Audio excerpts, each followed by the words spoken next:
Това може би ще стане най-големия мол, Олимпийското село. Добър вечер на Ефрем Ефремов, заместник декан на факултета по журналистика и председател на Асоциацията на спортните журналисти в България. Имахте голямото удоволствие да присъствате на Олимпиадата. Току-що сте се завърнал от Лондон.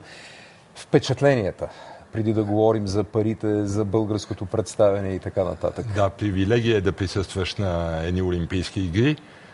Впечатленията, много ми хареса анонса ви за усмивките. Това действително, аз доста съм ходил по спортни състезания, едни усмихнати Олимпийски игри. Ще ви дам простичък пример, примерно от гадата на спирката на метрото преди да се стигне до Олимпийския парк. До самия Олимпийски парк е някъде половин час, 40 минути пеша, където първия път се движих, да речем, с едно 5000 човека, които не видях нито едно намръщено лице. Всички хора бяха усмихнати с радост. Но това само англичани или международна публика? Всякакви. Да се преживеят, да се докоснат до атмосферата на Олимпийските игри. Един голям победител, според мен, от тия игри бяха тези доброволци, над 70 000, избирани с конкурс, които посрещаха всеки въпрос, всяко питане, бяха навсякъде с усмивка. Това е нещо невероятно. Това е тема, за която си заслужава да се говори, защото в България доброволческият труд е по един такъв начин гледан, че да го е срам човек понякога. Невероятно. От цяла Англия, аз си говорих... Защото тук доброволците биха казали, аз ще работя безплатно на спонсорите и на Кока-Кола, или примерно. Значи, доброволците са напълно доброволци. Те работят, питал съм специално, те работят за едно якие, един панталон и погледнато в материален план, и един чифт маратонки. Но основното им, което е движещия мотив, е да бъдат част от атмосферата на игрите, да бъдат участници в това изключително събитие, а и разбира се, немаловажно е да допринесат за хубавия облик на Лондон като домакин. И според мен успяха. Ако имаш един много голям златен медал, трябва да се даде на тях. Няма да говорим за парите, защото е почти сигурно, че тази инвестиция няма да се избие. Дейвид Камерън, каквото и да говори, че ще има 16 милиарда евро последващи инвестиции и приходи, почти сигурно е, че няма да могат да покрият разходите. Да, но както каза колегата ви, в дългосрочен план, значи аз съм случвал ми се да бъда близо до този квартал в източен Лондон, който сега е Олимпийското село. Той, меко казано, в британски измерения, разбира се, той беше един западнал квартал. Едно Столипиново. Лондонското Столипиново, например. Лондонското Столипиново. Сега не искам, чак така, да не се обиди някой, но беше един западнал квартал. Сега просто виждаш, че това е един жив квартал и между другото това е практика в доста страни, от които ние се учим. Знаете ли защо ви питам? Защото искам да го кажем, че не всичко е бакалски сметки. Това е. Защото сметката 16 милиарда срещу 14 може и да не излезе, но в крайна сметка има и други при всички положения, колкото и банално да звучи. Този олимпийски дух, това чувство на съпреживяване, на съпричастност, то не влиза в тефтера. Няма точно определена цена, но за мен има много по-голяма стойност. Сега да говорим за българския успех, защото като говорите за тефтера и за тези бакалски сметки, България с 2 медала, други с 20. Това не беше ли от времето, тази сметка, бакалска сметка, не беше ли типична за времето, когато имаше изток и запад и когато ГДР трябваше да бъдат срещу ГФР и не толкова, и Съветския съюз трябваше да победи Съединените щати? Сякаш това е така последния вагон на онези бакалски сметки. Да, точно така е. Значи това неофициално класиране, подчертавам неофициално на игрите, е от след Олимпийските игри в Антверпен през 1920.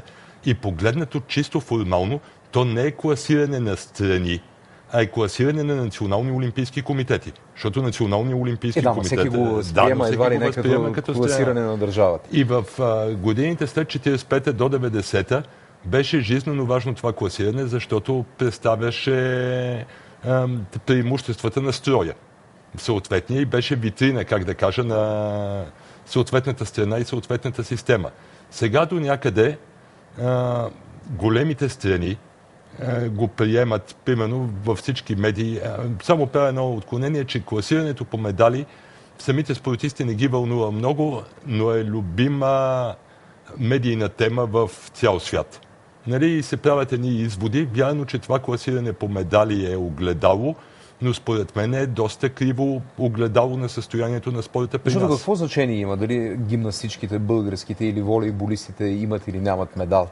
Те играха по начин, по който в крайна сметка е важно да се играе. Да, ще ви отговоря само да се върна за класирането. Аз защитавам тезата, че броя на гръбначните изкривявания при децата значително по-добре показва дали нацията е здрава или спортна, отколкото броя на медалите.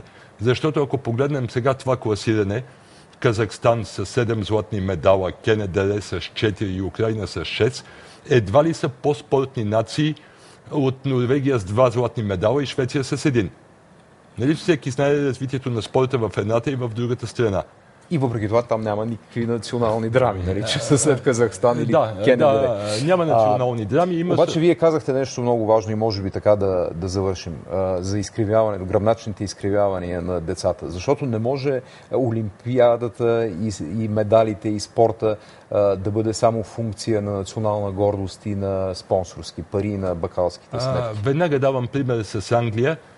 И после ще се върна на другата тема. С Англия, които постигнаха безпрецедентен успех. Според мен е малко надут. В момента те се класираха трети, англичаните с някъде към 30 златни медала. Невероятно чудо. В момента започва дебат как да се капитализира в полза на държавата този успех. И се започва с 2 часа спорт в училище за всички деца и така нататък. Тоест, не се гледат на медалите като самоцелно или като извор на някаква национална гордост, защото ако погледнем формално, нашето момиче Станка Златева беше взела златен медал. Ние щяхме от 63-то място да отидем на 49-то. Това щеше ли да промени изводите за състоянието на спорта в нас? Или щеше националната гордост да е по-висока от цените, които се качват непрекъснато? Едва ли. Нали, дава поле за изводи класирането, но в никакъв случай Обаче за този друг тип спорта, да го наречем за професионалния. А най-важното е именно дали българските деца спортуват, дали имат дух да побеждават, тези качества, които възпитават този спорт, в който и Олимпиадата е важно да участваш. Нали, не непременно да победиш. Да, и примерно англичаните видяха и те на базата на това, че вече имат нови кумири и не случайно девиза беше да вдъхновим едно поколение, те ще се опитат и съм убеден, че ще направят спорта си такъв, какъвто искат да бъде и то за много дълго години не са напред. Какъв? И като масовост, подреден спорт с широка основа, тук използвам класически пример, ама е верен. С широка основа, пирамида и с висок връх. Може ли да се обърне тази пирамида в България? Има хора, които гледат по съвсем друг начин на представянето и не ги интересуват децата дали спортуват, дали имат спортен дух или не. А това е най-добрата реклама.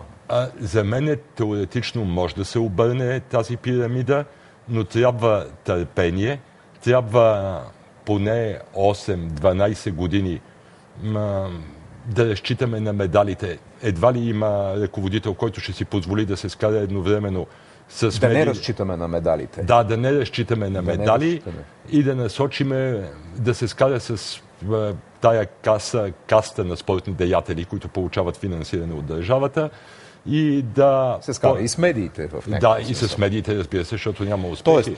Тоест, ако България направи това невероятно обръщане на пирамидата да иска масов спорт долу при децата, резултатите след колко години ще бъдат?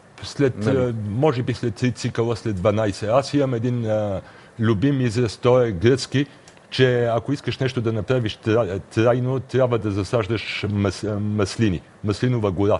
Тоест да си с ясното съзнание, че няма да береш ти плодовете. Някой друг след тебе, може би синът и внукът и той ще ги бере, но ти си го засадил както трябва.